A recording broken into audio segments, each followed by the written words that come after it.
할렐루야. 12월 8일 화요일 아침 새벽 예배 시간입니다. 오늘은 사사기 7장 16절에서 25절 말씀으로 나만 바라봐 라는 제목으로 하나님 말씀 나눌 텐데요. 먼저 우리 같이 하나님 말씀 먼저 보겠습니다. 16절부터 같이 읽습니다. 300명을 세대로 나누어 각 손에 나팔과 비낭아리를 들리고 항아리 안에는 횃불을 감추게 하고 그들에게 이르되 너희는 나만 보고 내가 하는 대로 하되 내가 그 진영 근처에 이르러서 내가 하는 대로 너희도 그리하여 나와 나를 따르는 자가 다 나팔을 불거든 너희도 모든 진영 주위에서 나팔을 불며 이르기를 여호와를 위하라 기드온을 위하라 하라 하니라. 기드온과 그와 함께한 100명이 이경 초에 진영 근처에 이른즉 바로 파수꾼들을 교대한대라. 그들이 나팔을 불며 손에 가졌던 항아리를 부수니라. 세대가 나팔을 불며 항아리를 부수고 왼손에 횃불을 들고 오른손에 나팔을 들어 불며 외쳐 이르되 여호와와 기드온의 칼이다 하고 각기 제자리에 서서 그 진영을 에워싸매 그 온 진영의 군사들이 뛰고 부르짖으며 도망하였는데 300명이 나팔을 불 때에 여호와께서 그 온 진영에서 친구끼리 칼로 치게 하심으로 적군이 도망하여 트레라의 벳 시다에 이르르고 또 밧에 가까운 아벨 무홀라의 경계에 이르렀으며 이스라엘 사람들은 납달리와 아셀과 온 므낫세에서부터 부름을 받고 미디안을 추격하였더라.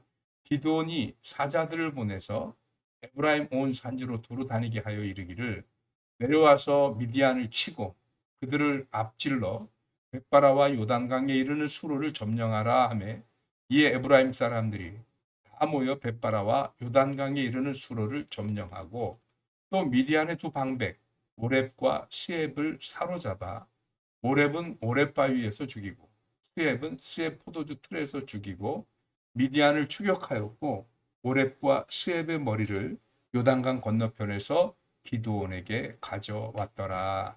아멘. 오늘 함께 읽은 이 말씀으로 나만 바라봐라는 제목으로 하나님 말씀 나누겠습니다. 어제 우리가 읽은 하나님 말씀 중에 무슨 내용이 있었죠? 네, 기드온이 미디안 진영에 정탐을 하러 갔다가 미디안 사람들이 오리떡 한 덩어리가 들어와서 미디안 진영의 장막을 무너뜨리는 꿈을 꾸었고 그리고 자기네끼리 그걸 해몽을 하는데 저것은 기드온의 칼이다. 하나님이 미디안을 기드온의 손에 붙였나 보다. 이렇게 자기네끼리 그런 얘기를 했단 말이죠. 그것 때문에 미디안 사람들은 오히려 사기가 땅이 떨어졌고요. 기드온은 사기가 충천을 했지요. 그리고 내려와서 바로 이스라엘 진영으로 온 기드온은 그 300명의 용사들을 출전시킵니다. 그 출전시키는데 작전이 괜찮은 것 같아 보여요.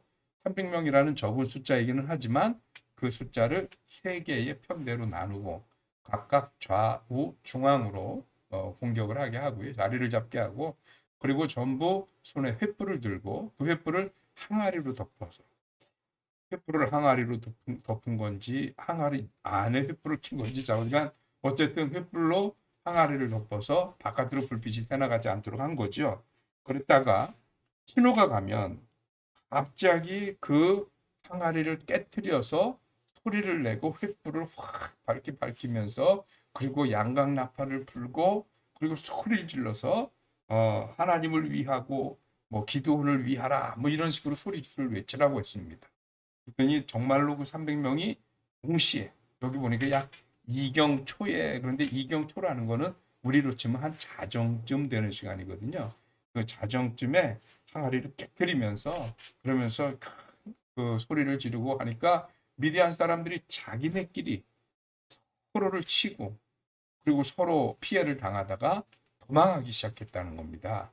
그래서 이제 기드온이 이스라엘의 여러 지파들을 불러서 그걸 끝까지 추격하고 그리고 많은 장수들을 사로잡거나 죽이고 이런 일들이 벌어졌다는 거죠. 여기에 참 재밌는 표현이 하나 등장을 합니다. 그 재밌는 표현이 뭐냐면 오늘 말씀 보니까요. 오늘 말씀 17절입니다. 우리 같이 보겠습니다. 그들에게 이르되 너희는 나만 보고 내가 하는 대로 하되 내가 그 진영 근처에 이르러서 내가 하는 대로 너희도 그리하여 이렇게 합니다. 이 300명의 숫자가 적은 숫자이기 때문에 자칫 손발이 안 맞으면 이 작전은 수포로 돌아갈 수도 있습니다. 그래서 아주 한치의 오차 없이 손발이 잘 맞아야 하는데 그 손발이 맞으려면 어떻게 하느냐? 첫째, 오직 기도원 나만 바라보고 기도원에게 집중하고 그리고 내가 하는 대로 해라 라고 하는 것입니다. 네, 그렇습니다. 이 300명의 용사들이 뭐 물론 다른 사람들과 뭔가 다른 점이 있어서 선발되기는 했겠지만 그들이 갑자기 미디안의 그 수없이 많은 13만 5천 명이나 되는 병력을 보는 순간 어쩌면 그 많은 숫자 앞에 다리가 후들거리고요. 다른 어떤 생각도 안 들고 머리가 크해질 수 있어요. 그런데 기도는 그거 보지 마라. 적이 얼마나 강한지, 숫자가 얼마나 많은지 그딴 거 신경 쓰지 마라. 오직 우리 할 일만 하면 된다. 라고 얘기를 하면서 그리고 내가 하는 대로 해라. 내가 하는 대로 해라. 다른 말로 내가 시키는 대로, 내가 하자고 하는 대로만 그러면 이길 수 있다는 겁니다. 그러고 보니까 오늘 이 그 미디안과의 전쟁은요. 작전이 특이해서 이겼다? 뭐 그 말도 좀 맞습니다. 아니면 뭐 좀 그게 뭐 다른 어떤 미디안의 허를 찔러서 이겼다? 그것도 틀린 말은 아닐 것 같습니다. 그러나 분명한 것은 뭐냐면 하나님이 이기신 전쟁이잖아요. 네. 근데 그 하나님이 원하시는 게 뭐냐? 기드온에게 명한 대로 이 작전을 이루는 건데 이 작전의 거의 생명 같은 게 뭐냐? 집중하는 겁니다. 누구에게? 오직 기드온에게. 하나님이 세운 하나님의 도구인 기드온에게 집중하는 것. 우리들이 신앙생활하면서도 그렇지 않나 싶습니다. 우리가 하나님께 집중해야 되는데 우리는 세상을 살다 보면 우리가 세상에서 보는 그것이 어떤 때는 두려워서 한눈이 팔리기도 하고 세상 것이 좋고 부러워서 한눈이 팔리기도 하거든요. 그런데 그거 바라봐서는 이길 수 있는 방법이 없습니다. 오직 하나님만 바라보고 오직 하나님이 하시는 대로 또는 오직 하나님이 하라라고 명령하시는 대로 그대로 해야만 그 어떤 전쟁에서도 이길 수 있습니다. 왜요? 전쟁은 하나님께 속한 것입니다. 이 땅의 그 모든 전쟁은 하나님께 속한 것입니다. 그렇기 때문에 하나님만 바라보고 하나님께 집중하고 하나님이 하시는 대로 또는 하나님이 하라 하시는 대로 할 때만 이길 수 있습니다. 여러분 우리가 잘 아는 그 히말라야 최고봉인 세계에서 제일 높은 산이 에베레스트 산인데요.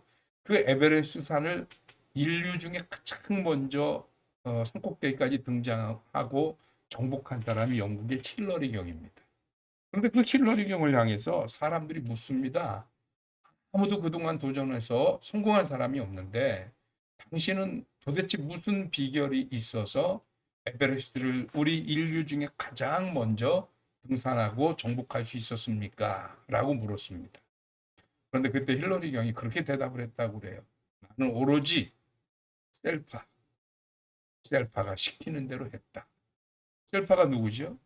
셀파는 히말라야에 있는 네팔이라는 나라에서 그 히말라야 등산하는 사람들의 짐을 져주기도 하고 길을 안내도 하는 가이드를 일컬어 셀파라고 부릅니다. 뭐 이분들이 많이 배운 사람도 아니고요. 무슨 굉장히 지식이 풍부한 사람도 아니고 신분이 되게 고결한 사람도 아닙니다. 그러나 분명한 건 뭐냐면 많은 등산가들 또는 여행가들의 짐을 지어 날라주면서 비록 에베레스트 정상을 밟아보지는 못했지만 그 에베레스트 정상까지 가장 근접해서 많이 가본 그 경험이 제일 많은 사람이 그 셀파들입니다. 근데 힐러리 경은 에베레스트에 대해서 누구보다 가장 잘 알고 있다는 그 셀파가 하라는 대로 뭐 남들이 경험해봤니 어떻다는 둥 뭐 무슨 누구 등산가가 어떻다는 둥 박사가 어떻다는 둥 누구 뭐 과학자가 어떻다는 둥 이런 거에 귀 기울이지 않았습니다. 오직 그 에베레스트를 가장 잘 아는 셀파가 하라는데 그래서 에베레스트를 정복할 수 있었다라는 것입니다. 예, 전쟁은 하나님께 속한 것이라고 우리 함께 고백했었습니다. 이 땅에는 크고 작은 전쟁들로 여기 이곳저곳에 넘쳐나는 곳이 세상입니다. 사람과 사람 사이에도, 나라와 나라 사이에도, 관계 사이에도 크고 작은 경쟁과 전쟁과 싸움과 다툼이 만연한 곳이 세상입니다. 그 모든 전쟁은 하나님께 속한 것임을 기억하십니까? 그렇다면 하나님보다 우리의 삶을 또는 우리의 인생을, 우리의 신앙을 더 잘 아는 분은 없습니다. 오직 하나님만 바라보고, 오직 하나님께 집중하고, 오직 하나님이 하시는 대로, 하나님이 하시는 대로 가시는 대로 따라가는 것이 우리네 인생의 승리의 비결이 되리라고 믿습니다. 요즘 코로나가 막 이러니까요. 많이 힘들죠. 그거 보면서 믿어도 소용없어. 이런 생각이 혹시 들을지 몰라요. 그런 것에 한눈 팔리지 않았으면 좋겠습니다. 그런 것에 흔들리지 않았으면 좋겠습니다. 그런 것에 우리의 마음이 빼앗기지 않았으면 좋겠습니다. 오직 하나님만. 그래서 오늘 제목이 나만 바라봐입니다. 나만 바라봐. 하나님만. 오늘도 그 주님 바라보면서 승리하는 저와 여러분들 되시길 주님의 이름으로 축원합니다. 기도하겠습니다. 하나님 고맙습니다. 크신 은혜 주셔서 오늘 우리로 하여금 지금 우리 신앙의 길에 무엇에 집중해야 하는지 다시 깨닫게 하시니 감사드립니다. 세상에 우리를 위협하는 것도 많고 유혹하는 것도 많겠으나 그 어떤 것에도 우리가 한눈 팔지 않고 오직 하나님만 바라보고 하나님만 의지하고 하나님께만 집중할 수 있는 우리들이 되게 하여 주시옵소서. 하나님은 그런 우리를 향해서 하나님의 크신 능력으로, 하나님의 크신 은총으로 우리를 지키시고 보호하시며 인도하시고 승리하게 하실 줄 믿습니다. 하나님 바라보며 오늘도 승리의 길 가는 사랑하는 성도들과 그 가정들 지키시고 저들의 건강 지키시며 이 힘든 시절을 이길 수 있는 담대한 믿음과 강인함을 허락하여 주옵소서. 감사하고 예수 그리스도 이름으로 기도하옵나이다. 아멘. 아멘. 반갑습니다. 여러분 오늘 예배 모두 마쳤고요. 내일 수요일 아침에 다시 만나 뵙겠습니다. 오늘도 믿음으로 승리하십시오. 감사합니다.